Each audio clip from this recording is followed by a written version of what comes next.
Porque às vezes a pessoa diz assim: ah, meu filho nasceu autista, daí começou a fazer tratamento e melhorou muito. Pode ser que a pessoa não era autista nunca na vida, pode ser que ela simplesmente estava num conflito aí, de alguma forma a criança começou a se sentir mais segura e ela acabou resolvendo, né, a questão e acabou saindo do quadro.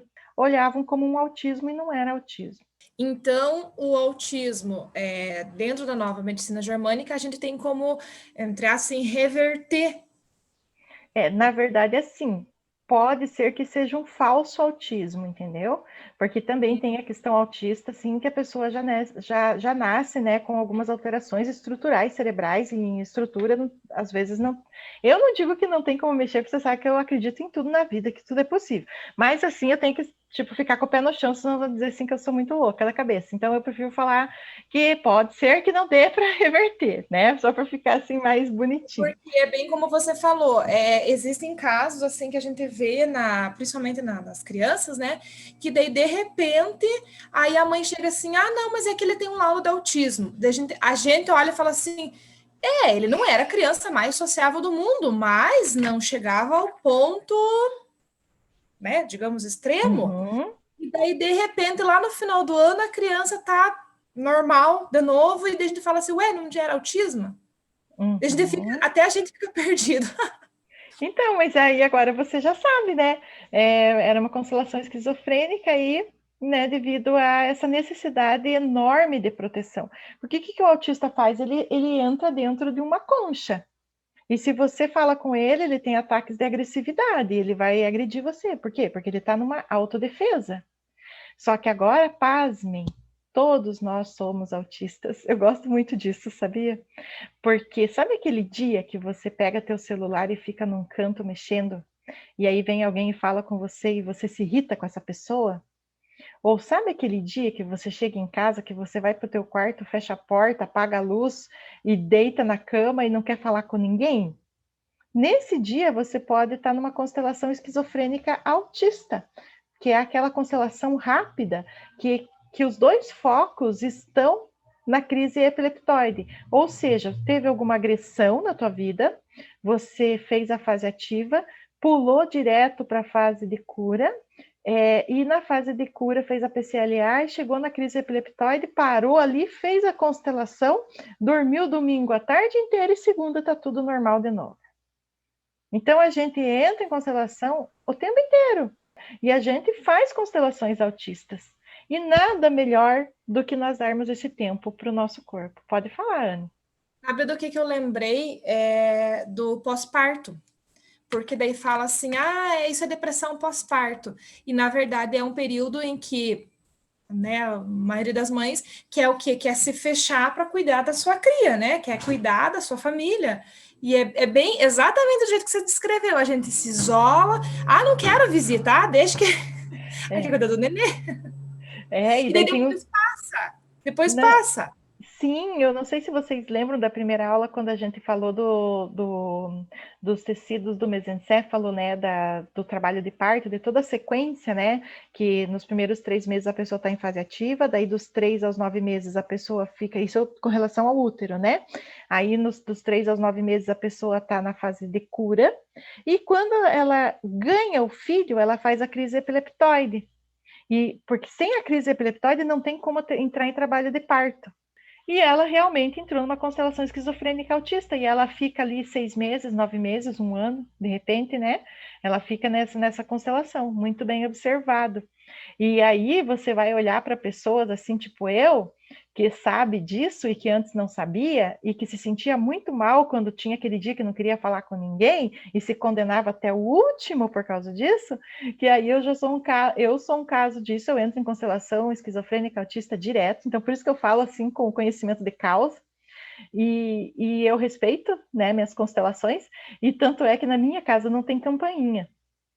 Porque tem dias que eu não estou afim de receber ninguém, de receber visita, de receber nada. Então eu parto do princípio que quem quer falar comigo vai me mandar um WhatsApp ou vai me ligar avisando que vem na minha casa. Então eu detesto visita surpresa.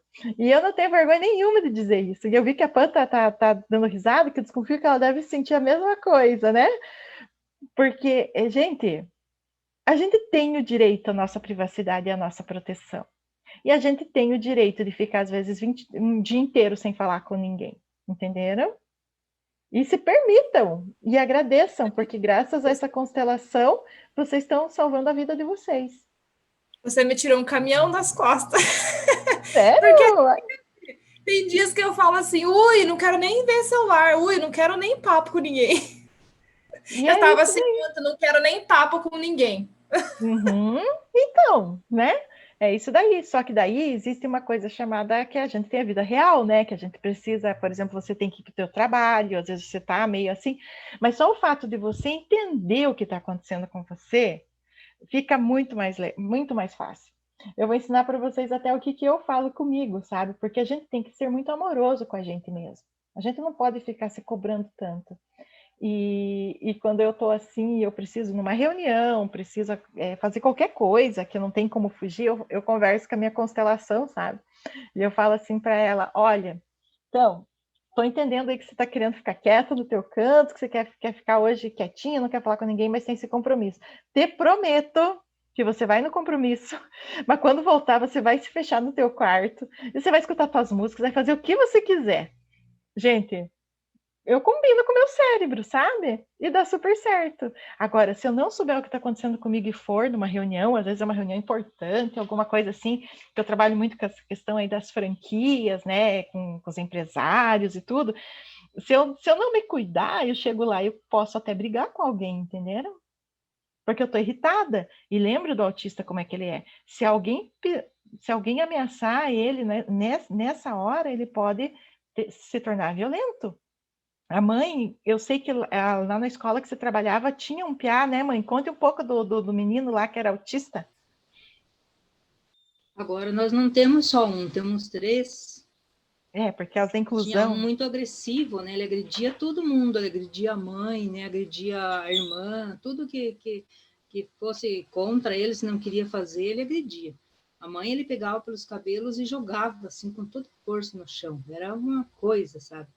E os outros não. Daí, como você falou, né? Que tem um que é autista leve, né? E outro é bem. Então, nós temos 3 tipos de autista lá no nosso colégio. E cada um é diferente do outro. Né? E esse que é bem agressivo, né? Ele já está no 9º ano. Muito inteligente, né? Muito assim, faz as coisas. Mas ele está sempre na dele, né? E os outros 2 também, né? Estão sempre na dele. Tem um que está estudando direitinho, né? Que está no 7º ano. O outro está no 9º, como eu te falei, né? E tem mais um que está no 7º também. Tem 2 no 7º. Então, é assim. Um estuda, outro não estuda. Um faz as atividades, outro não faz. Outra mãe tem que acompanhar em tudo que ele precisa fazer. Então, é bem crítico mesmo, né? Só que a gente fica olhando, observando, né? Assim, que como pode, né, um ser humano deveria ter um tipo de tratamento, mas eles só ficam tomando os remédios, né? E não vão ver, assim, a causa do que está comprometendo aquela criança, né? E já tão jovenzinho, né? São os 3 meninos de idade já assim de adolescente, né? Que já muda tudo, né? O pensamento, né? Não são pensamentos já de criança, já são diferentes, né? Então é bem complicadinho, né? Para a gente, né? Para eles não, né? Porque a gente fica muito preocupado com a aprendizagem deles também, né? O comportamento e tudo mais. Então é bem isso. Então, isso daí para vocês verem a realidade. Agora, baseado no relato que a minha mãe deu e no relato do que eu falei para vocês sobre o autista, desse que é mais violento, vocês permitem o tanto que estão judiando dessa criança e levando ela para a escola? Porque ela quer ficar quietinha. E aí que entra a questão que essa criança não tem cognição, por exemplo, para entender um conflito. Mas os pais, se eles olharem para isso e entenderem, fica muito mais fácil o manejo com essa criança, com esse adolescente, porque eles vão entender que é uma questão que ele está se sentindo com uma necessidade muito grande de se proteger. E vocês já imaginaram tirar ele de casa e levar lá no meio de um monte de gente, barulho, conversa? Como é que fica essa criança? Aí não quer que ela saia batendo em todo mundo? Infelizmente é assim, autista tem que estar com fone de ouvido, tem que estar com menos incentivo possível. Lembrem da PNL que eu falei da questão visual, auditiva e sinestésica. Não encoste em autista, não fale alto perto de autista, não mostre coisas agressivas para ele, ou seja o que for. Então, tem que trabalhar muito isso. E muita música do Dr. Hammer para autista. Porque o que acontece? Ele está numa fase ativa, e nós precisamos tirar ele dessa fase ativa, dessa constelação, e levar para a fase de cura. E quem que faz isso? A música do Dr. Hammer. Não aquela música do Dr. Hammer no último volume, mas a música tocando baixinho sempre em casa, 24 horas por dia, aquela música tocando, baixinho, baixinho, baixinho, aquilo ali vai curando a pessoa. Vai curando, pode demorar alguns meses, um ano, seja o que for, mas vai melhorar muito o quadro do autista.